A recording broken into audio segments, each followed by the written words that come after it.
Good to see everybody. We're delighted you're here. Congratulations on making it to the top 12 here. We'll introduce ourselves, then you introduce yourselves, and then we'll again or start in. My name is Thomas Mackey. I'm in the history department at the University of Louisville and in the law school here at the University of Louisville. Hi, I'm Dan Taubman. I'm a senior judge on the Colorado Court of Appeals in Denver, Colorado. And having seen you before, I will assure you I'm still Lindsay Draper from Milwaukee County, Wisconsin. Alrighty, good afternoon, judges. We are Unit 2 from Team Indiana from Hamilton Southeastern High School in Fishers, Indiana. My name is Shannon Holinsky, and next year I intend on studying history at the University of Dayton. Hi, my name is Greg Rose, and I plan on attending the University of Louisville to study computer science. Oh. Hello, my name is Maddie Harris, and I plan on attending Indiana University to study international relations. Hi, my name is Ankit Joju, and I plan on attending the University of Wisconsin-Madison to study computer science. Cool. And our wonderful coaches are Miss Chandler and Miss Kane. Well done, folks. So, well, we're going to ask question 1 here this early afternoon. Question 1 reads as follows. What were the major disagreements among the 55 delegates during the Constitutional Convention in Philadelphia, and how were they resolved? What issues, if any, were not resolved, and what were the consequences? What changes, if any, should be made to the Constitution? You may begin. George Washington exclaimed, "It is too probable that no plan we propose will be adopted." Many issues sparked disagreement. James Madison believed the executive should serve for 7 years, while Alexander Hamilton thought the president should serve for life. William Patterson disagreed with both, believing the presidency should consist of multiple people. Despite disagreements, most delegates believed the executive's main role was to enforce the laws of Congress, and they should be able to be impeached. Eventually, it was agreed that the executive should be a single person, serve a 4-year term without limits, and be elected by an electoral college as explained by Hamilton in Federalist 68. Convention delegates disputed the appropriate balance between state and national power when crafting federalism. Delaware delegate Gunnar Bedford supported the Virginia plan, where Congress could legislate in all cases where states were incompetent. The Constitution resolved the balance by adding the Supremacy Clause in Article 6. The Commerce Compromise allowed taxes on imports but prohibited taxing exports. However, Delegate John Dickinson advocated a ban on slave importation. Southern delegates opposed this idea, resulting in a stalemate. The Constitution protected slave importation until 1808, but domestic slave trade continued until passage of the 13th Amendment. Several issues remained unresolved after the convention. Delegates for the 3/5 Compromise and the Article 4 Fugitive Slave Clause to maintain Southern support. Postponing slavery discussions allowed it to become foundational to Southern life, leading to the secession of the Southern states when they believed their way of life was under attack. Native Americans and their rights remained unresolved. Article 1, Section 8 details how Congress can make treaties with tribes, but no specific protections or rights exist in the Constitution for natives. With a lack of representation and rights, Native Americans faced expulsion from their lands, such as in the Trail of Tears. Only when President Coolidge signed the Indian Citizenship Act of 1924 and President Johnson signed the Indian Civil Rights Act of 1968 did Native Americans receive representation and protection. As our country progresses, the Constitution should as well. I would amend the Constitution to abolish the Electoral College. In recent years, the popular vote and Electoral College have not aligned with the few swing states deciding election outcomes. It is time that the people pick their president, not states. I believe that a talking filibuster needs to be amended to the Constitution since the allowance of virtual filibusters in the 1970s. A talking filibuster should be required to be germane, and the number of votes needed for cloture should remain at 60. This would help limit the amount of filibusters performed in the Senate and make any filibusters performed relevant. I think the Equal Rights Amendment should be added to the Constitution. While the Equal Protection Clause of the 14th Amendment has been beneficial in protecting some rights, this is not specific or permanent enough. It is high time both men and women were treated equally under the law. I believe in order to maintain the integrity of the democratic process, federal election campaign finance restrictions need to be amended to the Constitution. Following Citizens United v. FEC, corporations and unions were allowed to spend unlimited money on political candidates through PACs, resulting in such groups significantly influencing elections. As journalist John Maxwell said, Democracy is not something that is achieved. It is a work in progress. this now concludes our written testimony, and we are ready for your questions. Okay, thank you. Interesting. Lots to think about and lots to chew on there. I think where I want to start here is your suggestion about abolishing the Electoral College. And where I want to go is that if we go to a direct election, then if you win big enough, New York, Florida, Illinois, Texas, and California, you win. Notice I didn't mention Indiana. Why is that somehow better? Well, I would propose that we don't go to just a direct popular vote, but rather that we break up the voting by congressional district, as in Maine and Nebraska already followed this system. Specifically looking at Indiana, we are historically a red state, but if you look at Indianapolis, they elect Democratic leaders. That way, the votes would go to the Democratic candidate for the urban areas that are historically Democrat, but then we would also have the rural citizens would have their voices heard on a larger scale as well. So I'm still fuzzy. Are you really, you want to go to a proportional voting system as opposed to direct elections? I mean, help me clarify that a little bit more. Just another few sentences, if I may. I'm proposing just breaking up the votes by congressional district. Okay. So you said that in your opening statement that slavery was an unresolved issue. Has it been resolved since the Constitution was ratified? And if so, to what extent and how? For the most part, I would say the slavery issue is mostly resolved in the United States, but an interesting provision within the 13th Amendment is that people that are imprisoned are susceptible to something similar to slavery. And I think personally that is very immoral of the Constitution to allow some sort of form of slavery to exist even in the 21st century for inmates. In addition to what my colleague has said, while we have removed this historical idea of slavery, we do still see it in our prison system, as well as we see the effects of this in the systemic racism that we have seen in our country, especially what has been brought to light in the past couple of years with the Black Lives Matter movement. So are you in favor of felony enfranchisement, getting rid of felony disenfranchisement laws as a way of expanding voting? Specifically, what I'm asking is, over the years, we have expanded voting rights to citizens, except we've said, if you have committed or found guilty of a felony, a lot of states say you don't get to vote again. We've said you're done being a citizen. And sometimes who gets found guilty of a felony is dependent on where you live and what color you are. So that's why I'm asking, is that part of what you're discussing? If not, say no, and then I'll be done. I would say yes, we need to extend voting rights to felons, and we also need to just have secure voting rights within the Constitution. This has been an issue since the Constitution was written. Brutus, an anti-federalist writer, wrote in Brutus 7 that the government could really call an election at an inconvenient time or an inconvenient place in order to manipulate the outcome.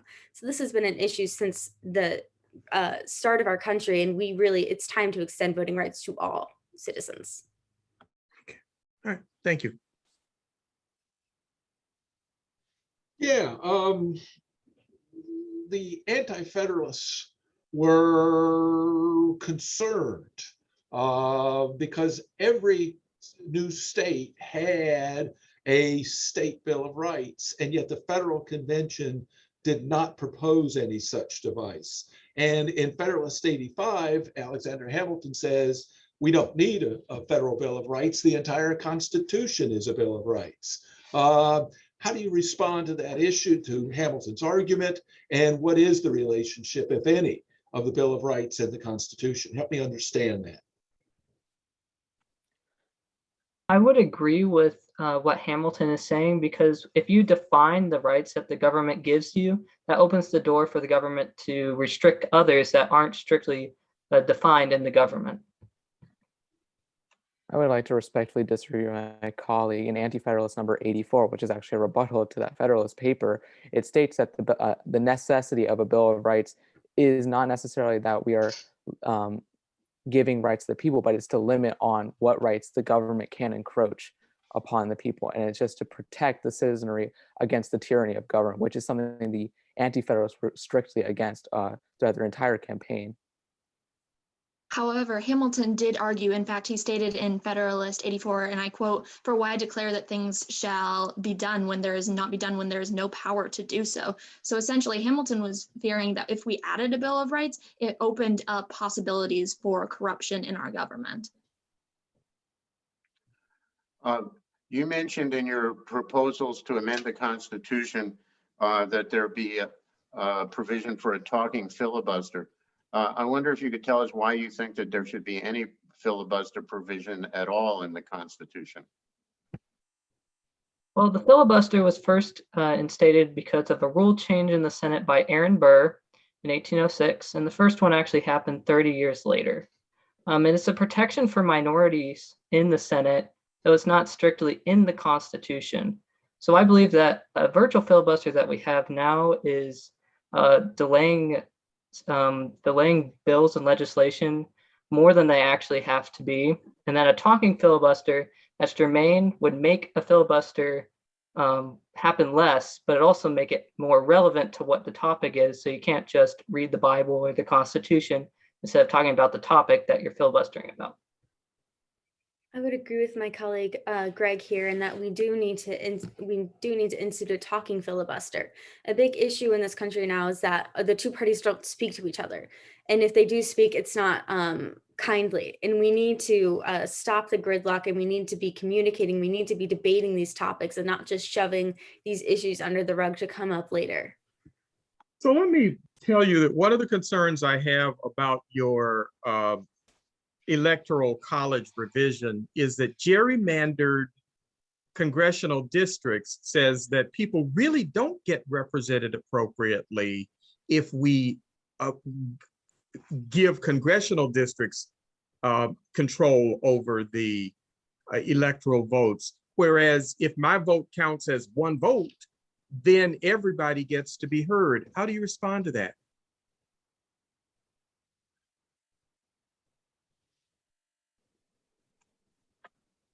I personally am actually under the guise that I believe that it should just be one person gets one vote.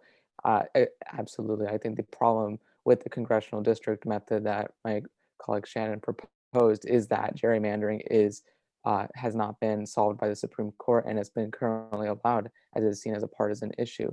I think each person should have one person gets one vote rather than, and we should just switch to a popular vote method rather than some congressional district method.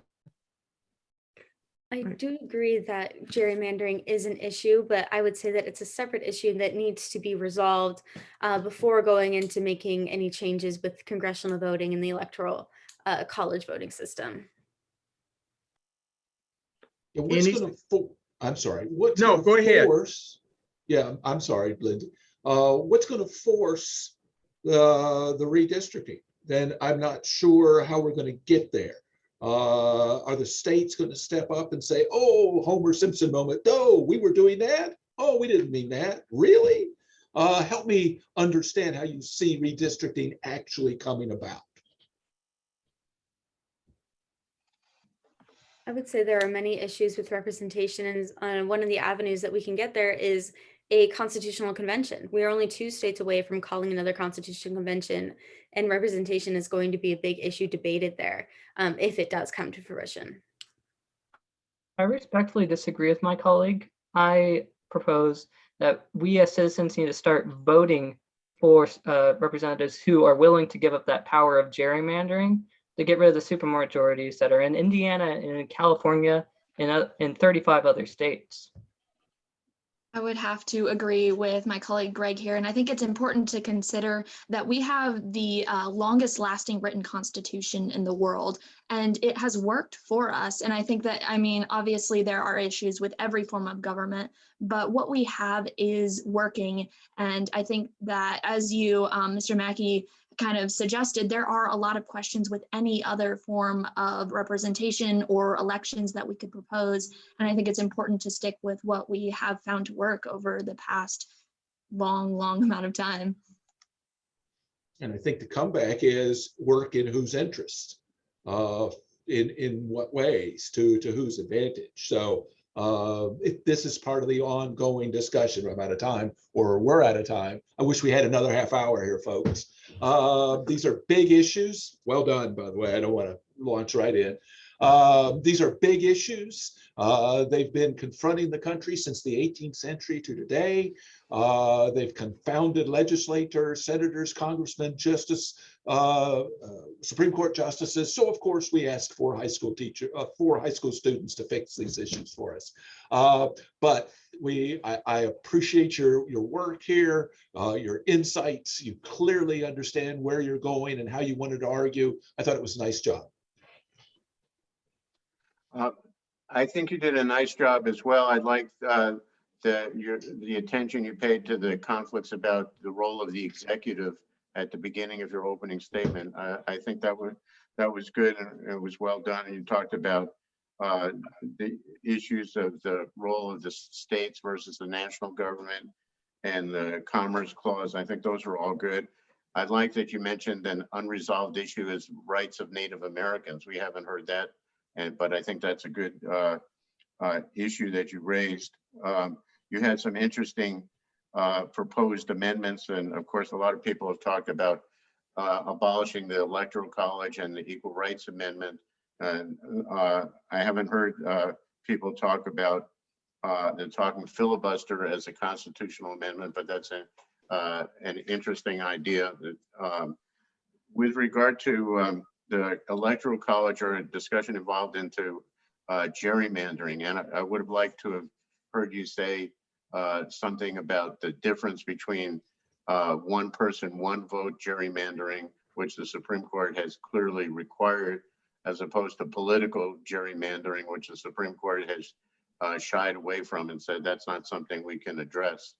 And with regard to eliminating gerrymandering, you might have mentioned that the possibility of having independent redistricting commissions. Colorado is one of several states that have such independent redistricting commissions as a way of taking gerrymandering out of the equation. But I think that other than that, your presentation was very comprehensive, and that you clearly are well versed in all aspects of the question. And congratulations to you. Once again, I have to tell you, I enjoyed the presentation, and I too want to congratulate you on making it here to the top 12. One of the points that I made that I wanted to highlight just got discussed, and that is, rarely have I heard people talk about the Native American treaties and the impact, and the fact that it really was all the way to the 1960s before people, we were continuing to try and address them, and there were all kinds of things evolving, and that's been clearly one of the unresolved issues that started with the Constitution. So I really appreciate the fact that you talked about that. The suggestion about the Electoral College and how to address it is a big one, and it involves so many different possibilities. And that's why I wanted to go back to that and say, just think about the fact that although I like the idea, the way a couple of states have tried to do it is we'll allocate based on how you did in our state. That's how we'll do our, but if we're going to do it by congressional district, just sort of don't forget how people have drawn congressional districts to make sure that they go in a particular party's way. So just be sure we don't lose sight. There are really complicating factors, no matter what we try to do to change that document that you all are so proud of that has made us last so long. So anyway, and by the way, a constitutional convention scares the heck out of me because it's going to be like it was the first time around. Y'all thought you were going to talk about one thing. We're going to talk about what we want to talk about. So just be careful on that. Anyway, congratulations. Did a wonderful job. Yeah, nicely done, folks. Start All to right. breathe again. It's okay. At this time, I'm going to open the judges' room, let them escape. Thank you, And judges. I'm going to Thank you. stop recording. I